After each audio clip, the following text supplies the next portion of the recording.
الشیطان اللعین الرجیم بسم اللہ الرحمن الرحیم الحمد للہ رب العالمین بارئ الخلائق اجمعین ثم الصلاة والسلام والتحیۃ والاکرام علی العبد المؤید والرسول المسدد المصطفى الامجد والمحمود الاحمد حبیب الہ العالمین ابی القاسم محمد اللهم صل على محمد وآل محمد وعلى اہل بیتہ الطیبین الطاہرین المعصومین الذين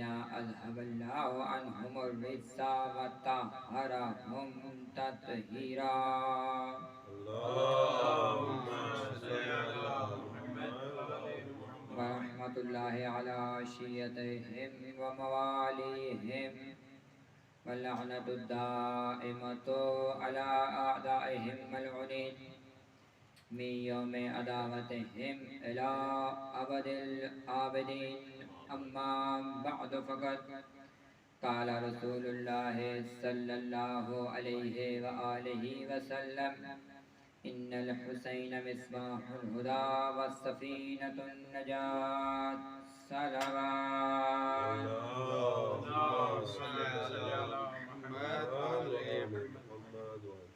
حضرت محترم آپ کے سامنے پیغمبر گرامی صلی اللہ علیہ وآلہ وسلم کی ایک مشہور و معروف حدیث کو پڑھنے کا شرف حاصل کیا ہے کہ ایک مرتبہ امام حسین علیہ السلام کا سن مبارک چھوٹا ہے اور پیغمبر گرامی اسلام کے پاس مسجد نبوی میں تشریف لاتے ہیں۔ جب مسجد نبوی میں تشریف لاتے ہیں تو پیغمبر گرامی اسلام دیکھ کر کہتے ہیں او میرا حسین خوش آمدید کہ آپ زمین اور آسمانوں کی زینت ہیں۔ وہاں پر ایک صحابی ابی ابن کعب بیٹھا تھا، حیران ہو کر کہتا ہے ہیں یا رسول اللہ آپ کے علاوہ بھی کوئی زمین اور آسمان کی زینت ہو سکتا ہے؟ تو اس وقت پیغمبر گرامی اسلام فرماتے ہیں کہ اس اللہ کی قسم کہ جس نے مجھے پیغمبر بنایا ہے میرے حسین کا مقام آسمان میں زمین والوں سے زیادہ ہے۔ اور پھر فرماتے ہیں کہ عرش کے دائیں طرف لکھا ہوا ہے ان الحسین مصباح الہدى وسفینۃ النجاة، کہ میرا حسین ہدایت کا چراغ اور نجات کی کشتی ہے۔ کون ہوتا ہے جو ہدایت کا چراغ ہو؟ وہ جو لوگوں کی آخرت کا بھی ضامن ہو، وہ جو لوگوں کی دنیا کا بھی ضامن ہو، وہ جو لوگوں کو گناہ کرنے سے بھی روکے اور نیکی کی طرف بھی ابھارے۔ تو ایک شخص امام حسین علیہ السلام کی خدمت میں حاضر ہوا، آ کر کہتا ہے مولا انا راجل آسن لا اصبر عن المعصیہ فاذنی موعظہ۔ ابن رسول اللہ میں ایک گناہگار شخص ہوں اور میں گناہ سے نہیں رک سکتا، مجھے کوئی نصیحت فرمائیے۔ تو اس وقت امام حسین علیہ السلام اس شخص کو فرماتے ہیں اے بندہ خدا اگر تو 5 کام کر لینا تو پھر میں حسین کہتا ہوں، ان 5 کام کرنے کے بعد پھر جو مرضی گناہ کر۔ ایک کام 5 کرنے کے بعد پھر جو مرضی گناہ کر۔ پہلا کام امام علیہ السلام فرماتے ہیں لا تأکل رزق اللہ واذنب ما شئت، کہ اللہ کا رزق کھانا چھوڑ دے پھر جو مرضی گناہ کر۔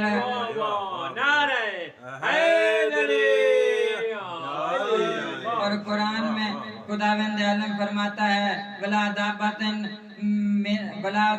فی الارض الا علی اللہ رزقها، کہ اس روئے زمین پر کوئی حرکت کرنے والی ایسی چیز نہیں ہے کہ جس کا رزق میں اللہ کے ذمہ نہ ہو۔